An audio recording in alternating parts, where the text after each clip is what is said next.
ప్రభు నామన మీ అందరికీ వందనాలు. ఈరోజు దేవుని యొక్క వాక్యము, వాగ్దానము. యెహోవా నిన్ను ఆశీర్వదించి నిన్ను కాపాడును గాక. సంఖ్యాకాండం 6:24.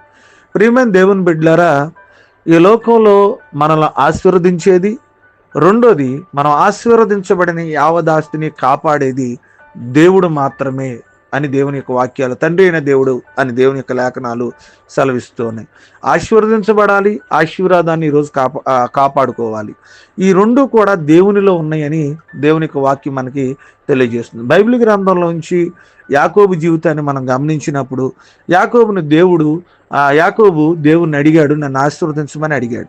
యాకోబుని దేవుడు ఆశీర్వదించాడు. ప్రియమైన దేవుని బిడ్డలారా, ఆశీర్వదించబడి యాకోబు తిరిగి మళ్ళా తన తండ్రి ఇంటికి, లేకపోతే తన అన్న దగ్గర అయినటువంటి యాషావు దగ్గరికి ఆయన ప్రయాణమై తిరిగి వస్తున్నప్పుడు యాషావు 400 మందిని తీసుకుని యాకోబుని చంపడానికి, యాకోబుని చంపేయాలన్న ఉద్దేశంతో, కరుడుగట్టినటువంటి విధంగా ఆలోచనతో వస్తా ఉన్నాడు. అప్పుడు యాకోబు ఒంటరిగా మిగిలిపోయి ఆ తండ్రి అయినటువంటి దేవుని, ఏ దేవుడైతే ఆశీర్వదించాడో, ఏ దేవుడైతే తను దీవించాడో, ఏ దేవుడైతే తన ఒంటి చేతితో ఉన్నప్పుడు, ఒట్టి చేతులతో వెళ్ళినప్పుడు తన జ్ఞాపకం చేసుకున్నాడో ఆ దేవునికి మరలా మోకరించి అడుగుతున్నాడు, అయ్యా నన్ను మరలా ఆశీర్వదించవా, రెండోది నన్ను కాపాడవా అని దేవుణ్ణి అడుగుతూ ఉన్నాడు. ప్రియమైన దేవుని బిడ్డ, ఆశీర్వదించిన దేవుడు ఎటువంటి అపాయం లేకుండా ఖచ్చితంగా మనల్ని కాపాడుతాడు. ప్రియమైన దేవుని బిడ్డ, ఈ లోకంలో ఉన్న ప్రతి ప్రమాదం నుంచి, ప్రతి సమస్య నుంచి, దొంగలు కావచ్చు, సాతాను కావచ్చు, మనుషులు కావచ్చు, ఎలాంటి పరిస్థితుల్లోనైనా ఎటువంటి హాని లేకుండా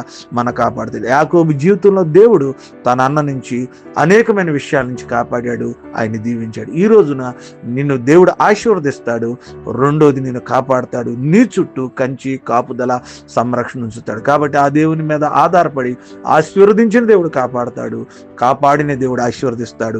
ఆ రెండు కూడా దేవునిలో ఉన్నాయి. కాబట్టి ఆయన విశ్వసించి ఆశీర్వాదాన్ని, కాపుదలను పొందుకుని దేవుని కృపలో ముందుకు నడుద్దాయి. కొద్ది మాటలు దేవుడు మన వెనుకలో ఫలించి ఆశీర్వదించును గాక. ఆమేన్. తల వంచుకుందాం, కళ్ళు మూసుకుందాం. మహోన్నతుడా, జీవగల దేవా, మీకు స్తోత్రాలు.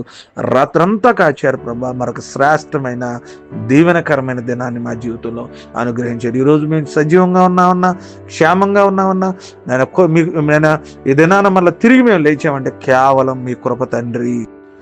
ఈ దినపు నేను వాక్యం ద్వారా మాతో మీరు మాట్లాడినందుకు మీ స్తోత్రాలు ప్రభా. మాకు మీ ఆశీర్వాదం కావాలి, రెండోది మీ కాపుదల కావాలి ప్రభా. ఈ రెండు మా జీవితాల్లో, మా కుటుంబాల్లో కలిగి మేము ఉండాలని ఆశపడుతున్నాం. నైనా మమ్మల్ని ఆశీర్వదించగలిగి, మమ్మల్ని కాపాడగలిగిన మీ మీద మొర్రపెట్టి మా జీవితాలు కొనసాగిస్తున్నప్పుడు మీ ఆశీర్వాదము, మీ కాపుదల మాకు, మా బిడ్డలకు దయచేయమని ప్రార్థన చేస్తాను. ఈ ఆశీర్వాదం కోసం, కాపుదల కోసం ఎదురు చూస్తున్న ప్రతి బిడ్డని ఇక్కడ ఈ యొక్క లైవ్ ద్వారా, లేకపోతే ఈ యొక్క ఆన్లైన్ ద్వారా ఎదురు చూస్తున్న ప్రతి ఒక్కరిని, ఈ వాగ్దానాన్ని వింటున్న ప్రతి ఒక్కరిని కూడా జ్ఞాపకం చేసుకుని దీవించమని ప్రార్థన, విజ్ఞాపన చేస్తున్నాను. ఈ దినపు మా పనులు, వివాహాలు, పుట్టినరోజులు, అనారోగ్యాలు, ఆర్థిక సమస్యలు, మా ప్రయాణాలన్నిటిలో కూడా మీరు తోడుగుండి నడిపించమని ప్రార్థన యేసు నామమున అడుగుచున్నాము తండ్రి.